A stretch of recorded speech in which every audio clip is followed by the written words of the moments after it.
like that they're together now, so you can see them in one. It wasn't just if you got to see it or not. That's so fun. I feel like if I was walking down the street and I saw that, it would make my day. Oh yeah, I imagine a lot of people stop and take pictures. Oh, I'm sure.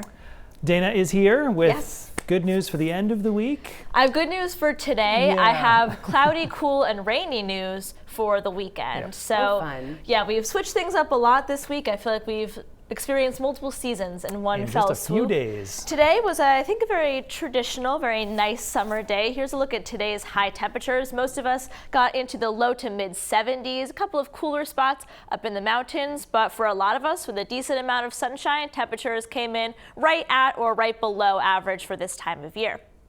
Dew points have been extremely comfortable in the upper 40s to low 50s. That puts us thoroughly in that refreshing category. So we didn't have any big concerns about humidity today. And even as we get into the weekend, things will remain cool, but they won't be super humid out there either. We had a lot of sunshine in some parts of the state this morning, but at this point, we have started to see that increase in cloud cover coming in from the north, and you can start to see a little bit of that shower activity right now in areas of Canada, and that is going to move its way into our area as we get in for the first half of the weekend, which Saturday is going to be the rainy of the 2 weekend days. So here comes that system now. We can see that moves in throughout the day on Saturday with an area of high pressure to our north, which actually ends up retrograding a little bit into Sunday. There is still an isolated chance for a shower on Sunday, but overall a lot less when compared to Saturday. And then that high pressure secures itself even more as we go into the beginning of next week, bringing in a chance for some more sunshine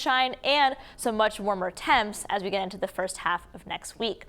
So for the rest of the day today, still seeing that increase in cloud cover. Temperatures will be dropping down into the upper 50s, low 60s. And then during the overnight hours, the shower activity arrives. We start the day with most of the showers being north of the Bangor area associated with that warm front. However, it does fill in by the time we get to late morning. So all of us will be getting in on some cloudy and showery action as we get into the afternoon. Could even see some thunderstorms or some heavier downpours at times as this system moves through.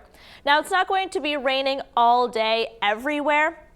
However, the chance of showers is going to persist for much of the day. This is a look at 3 p.m., seeing a lot of shower activity and some heavier downpours in there too. High temperatures likely only in the 60s, maybe even some upper 50s in areas of the mountains, and cloudy throughout the afternoon. Sunday ends up being the better of the 2 weekend days if you want to do some outdoor activities. We'll start the day with a lot of cloud cover and some isolated showers around, but we do break into a little bit of sunshine, especially if you're in areas of southwestern Maine as we get into the afternoon.